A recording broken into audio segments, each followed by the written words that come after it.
Bueno, entonces mientras se conectan voy a hacer un pequeño repaso de la clase de hoy. Hoy fue la clase quinta, ya la última clase. Estamos en el tema central que es servicio al cliente o atención al cliente y el call center.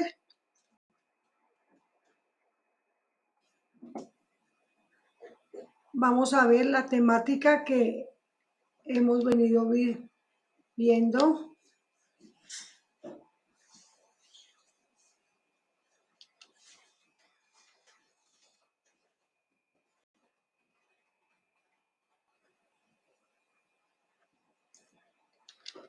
Recuerden que este diapositivas se encuentran en el fundamento teórico. Bueno, entonces la temática de hoy es la ley de habeas, data 1581 del año 2012, las pautas para trabajar en un call center. Dentro de esas pautas del call center está la seguridad de la información al trabajar en un call center, está la atención telefónica, el telemarketing y tenemos el entrenamiento comercial de un producto. Hoy decíamos que lo primero es la protección de datos. ¿Cómo debo proteger mis datos? Y decíamos que tenemos el habeas data, es el derecho que tienen todas las personas a conocer, actualizar y rectificar las informaciones que se hayan recogido sobre ellas en bancos de datos y en archivos de entidades públicas y privadas. Todos los datos que nosotros dejemos en una entidad bancaria, al ir a solicitar un préstamo o de pronto adquirir un producto o un servicio en una empresa, entonces ahí dejamos los datos. Es así como dentro de este concepto los ciudadanos tienen varios derechos y beneficios. Según las estipulaciones del decreto 1377-2013, que reglamenta parcialmente la ley de habeas data, los derechos del ciudadano dueño de la información se constituyen en 7 ítems, resumidos así. Entonces, todos nuestros derechos tenemos derecho a que nuestros datos sean cuidados. Y lo dice el decreto 3077 del año 2013. ¿Cuáles son los ítems que cuidan nuestros derechos? Primero, los titulares de la información tienen derecho a encontrar de manera ágil y sencilla la información suministrada por ellos y que se encuentra bajo la administración de otros.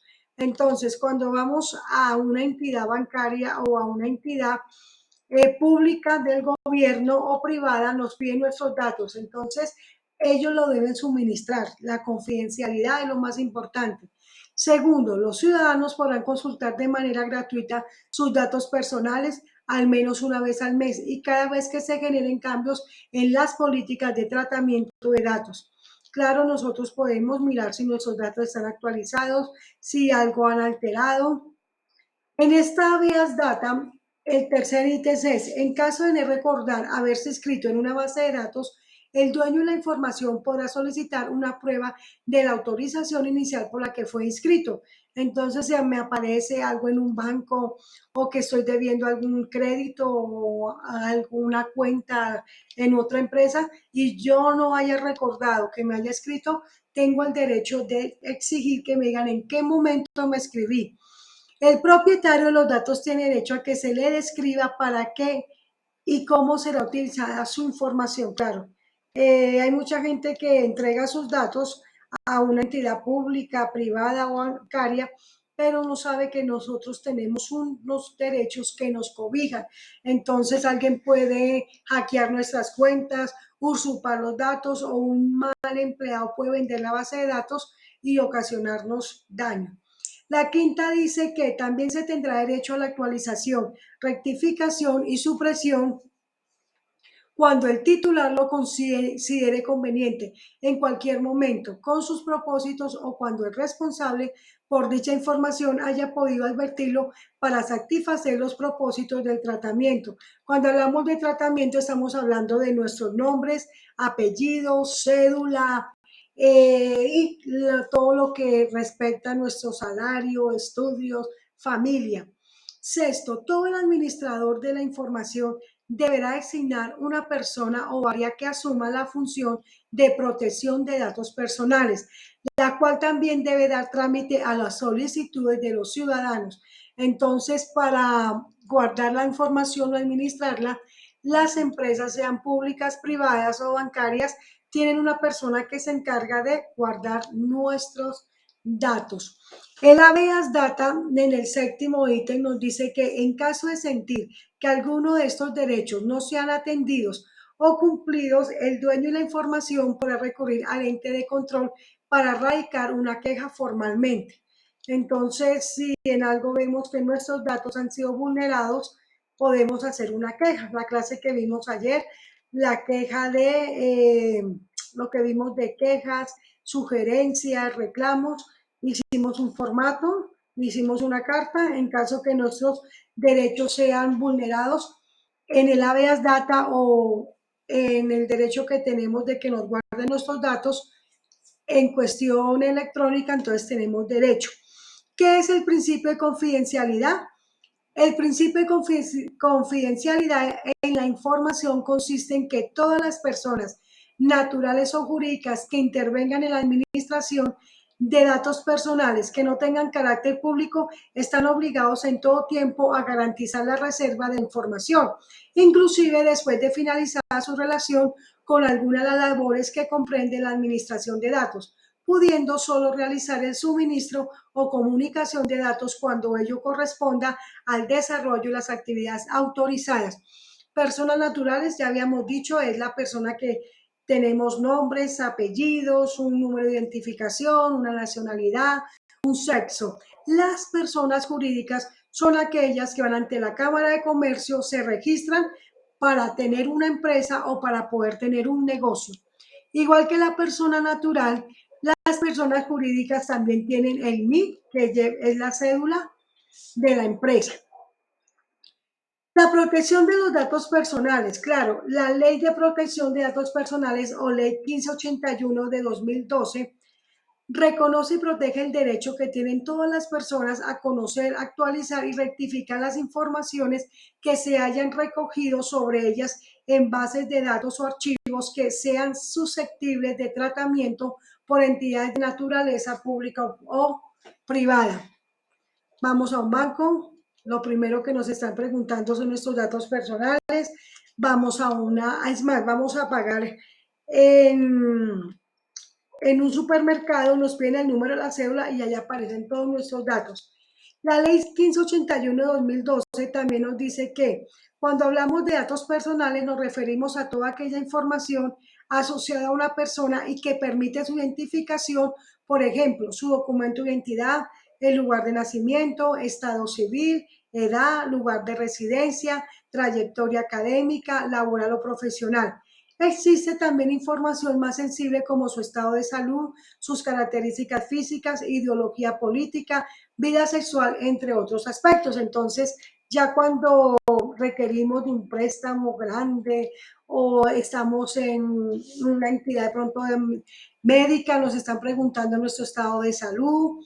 Hay más, a veces nos preguntan nuestra ideología política, también si es cuestiones de salud como nuestra vida sexual. Entonces, todos esos datos es lo que esta ley protege cuando están expuestos a las redes o a un computador.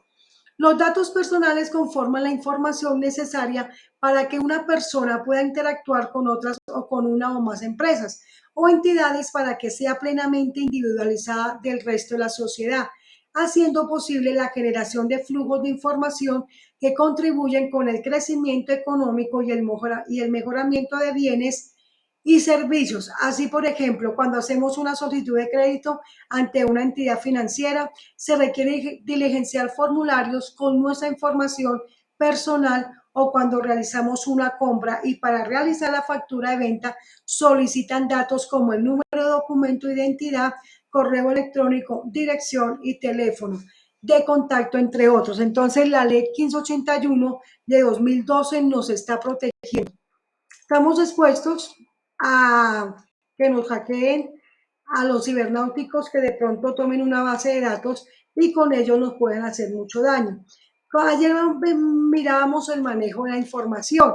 Entonces, de ese manejo de la información también hablamos del comercio electrónico. Y la ley 527 de 1999 define y reglamenta el acceso y uso de los mensajes de datos, del comercio electrónico y de las firmas digitales, y se establecen las entidades de certificación y se dictan otras disposiciones. Entonces, anteriormente, pues la firma digital era como imposible, hoy en día ya se hacen, firmamos un documento digital que nos puede estar costando una escritura o de pronto un cheque o algo así. Entonces, si llega a ser vulnerada, la ley 527 de 1999 nos protege. ¿Qué es el mensaje de datos? La información generada, enviada, recibida, almacenada o comunicada por medios electrónicos, ópticos o similares como pudieran ser, entre otros.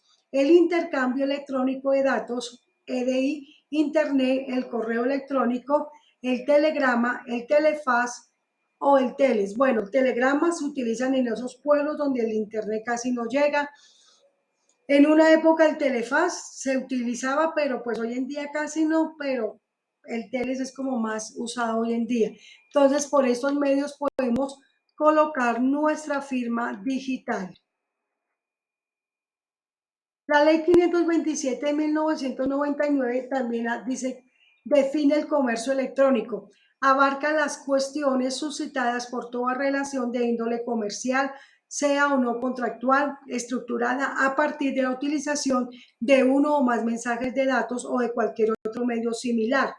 Las relaciones de índole comercial comprenden, sin limitarse a ellas, las siguientes operaciones: toda operación comercial de suministro o intercambio de bienes o servicios, todo acuerdo de distribución, todo tipo de operaciones financieras, bursátiles y de seguros. Entonces, también cuando hacemos las operaciones financieras, cuando firmamos acuerdos, cuando los bursátiles es lo que tiene que ver con las entidades bancarias, entonces ahí podemos colocar nuestra firma digital, que la ley 527 de 1999 la reconoce como, se entenderá como un valor numérico que se adhiere a un mensaje de datos y que, utilizando un procedimiento matemático conocido vinculado a la clave del iniciador y al texto del mensaje, permite determinar que este valor se ha obtenido exclusivamente con la clave del iniciador y que el mensaje inicial no ha sido modificado después de efectuar la transformación. Entonces, las empresas manejan una persona, digamos un ingeniero de sistemas, que es el que en su matemática de ingeniería crea unos códigos, da una clave para que el usuario pueda colocar su firma digital, que es la que protege la ley 527, y para eso debe haber una entidad de certificación.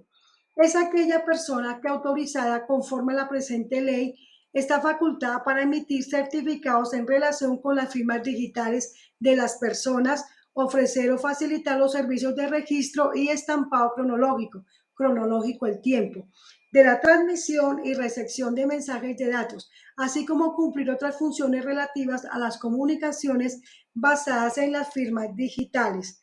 Entonces debe haber una entidad, si la empresa necesita hacer estas firmas digitales, entonces debe tener esa empresa o esa entidad. El intercambio de datos SEDI, la transmisión electrónica de datos de una computadora a otra que está estructurada bajo normas técnicas convenidas al efecto. Sistema de información. Se obtendrá todo sistema utilizado para generar, enviar, recibir, archivar o procesar de alguna otra forma mensajes de datos. Entonces se requiere de una computadora para que se pueda hacer esto de las firmas digitales y protejan nuestros datos. ¿Cuáles datos? Nombres, apellidos, número de documento, nuestro estado de salud, nuestro estado físico, cuentas bancarias, si tenemos casa propia, cuánto estudio tenemos y si nos toca firmar. Entonces, la ley 1581, el habeas data y la ley 527 son las que nos protegen y están pendientes de que nuestros datos sean protegidos.